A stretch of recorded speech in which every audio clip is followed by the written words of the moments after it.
It just feels awesome.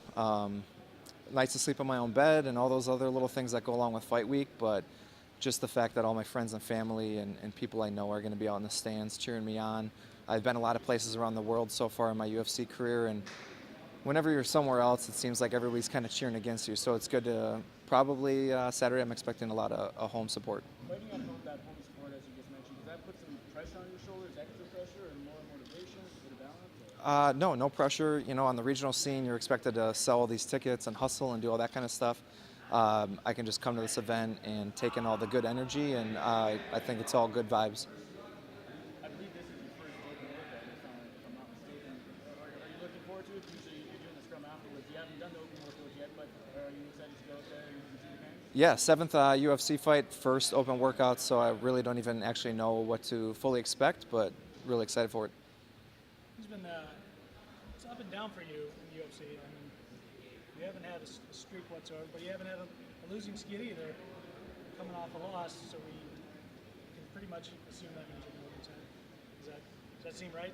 Yeah, that's right. You know, all the way back to my amateur career, I've never lost two in a row, so I'm not expecting that streak to start right now. I think Saturday is going to be a win, and it's going to be the beginning of getting on a win streak finally in the UFC. Is there something about, back against the wall, not wanting to have two losses that kicks you as a fighter into some kind of next level from a motivation standpoint when you're training? Yeah, I've always done well in those pressure situations, and I expect Saturday to be no different. If you want to think of it that way, backs against the wall a little bit, that added pressure just makes me perform better. You're coming off a loss to Sage Northcutt. I spoke to you before that fight. You were very confident. You weren't too impressed with Sage and what he had done in the UFC before the fight going in. What did you take away? What did you learn from that?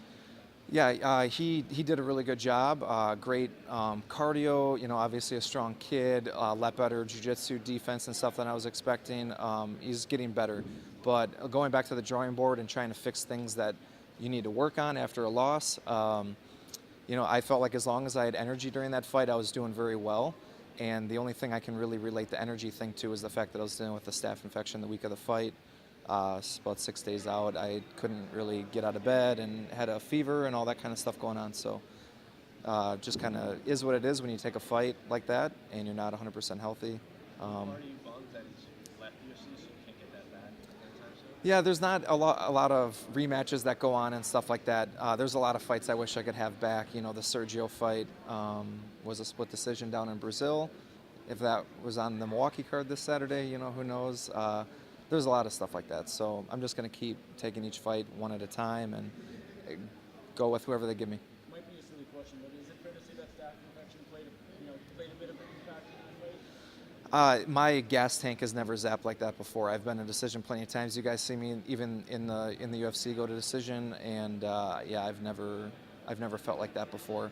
Did you consider pulling out of the fight? There was a discussion about it, but I thought with the opponent and the opportunity that was right there, I didn't want to pass that up. What do you make of Sage going to win? I think it's good for him. He's got good manners, and I think he'll do well over in the Asian market.